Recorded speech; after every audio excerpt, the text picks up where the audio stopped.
आणि उत्क्रांती हा विज्ञानाचा शब्द आहे, विज्ञान पण सांगतो उत्क्रांती इव्होल्युशन म्हटलं जातं. आणि त्याची थिअरी, त्याची जी काही संकल्पना मांडणारे आहेत चार्ल्स डार्विन यांचा उत्क्रांतीवाद म्हटलं जातं. ज्यांनी 10वी 12वी तरी शिक्षण घेतलं त्यांना माहिती असेल. पहिले सजीव एकपेशीय युनिसेल्युलर आणि मल्टीसेल्युलर असे दोन कन्सेप्ट आहेत. अमिबा एक पेशीय आहे, आपण अनेक पेशीय आहोत. पहिले सजीव पाण्यात निर्माण झाले, हे एक वाक्य असतं, एक मार्काला एक मार्क, म्हणजे एका प्रश्नाला एक मार्क बरोबर असेल तर. पाण्यात निर्मिती झाली आणि मग पाण्यातून जमिनीकडे, जमीन पाणी पुन्हा आकाश, आणि मग एका पेशीच्या याच्यापासून एक पेशी असतील, अनेक पेशी बहुपेशीय निर्माण झाले.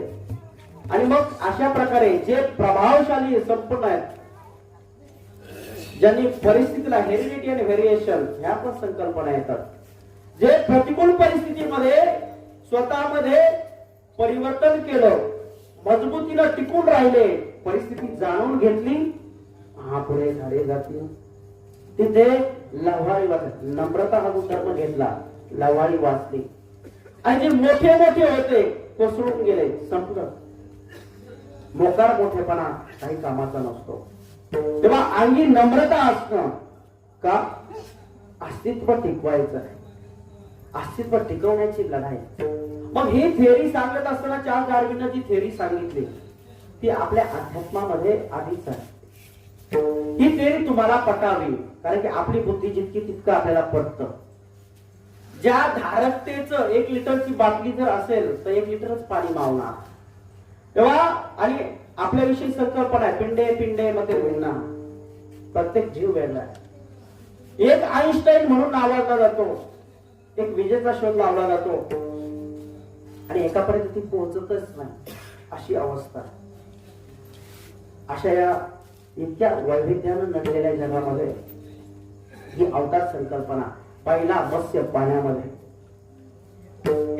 पूर्व अवतार कासव माहिती आहे, पाणी आणि जमिनीमध्ये, त्याला उभयचर असं म्हटलं जातं. जलचर, उभयचर, आकाशात खेचर, या संकल्पना सुद्धा कुठेतरी मिळत्या होत्या. पुढे आता अलीकडे आलं Higgs boson theory, big bang theory, महाविस्फोट. आपल्या साहित्यामध्ये स्फोट झाला आणि त्या स्फोटापासून या विश्वाची निर्मिती झाली. गोल गोळा होता, फिरत होता, फिरता फिरता त्याचे तुकडे झाले. ते तुकडे एका मोठ्या तुकड्याच्या आजूबाजूला फिरले, फिरल्याच्या नंतर घर्षणाने आकार निर्माण झाले, गुरुत्वाकर्षण ग्रॅव्हिटी निर्माण झाली.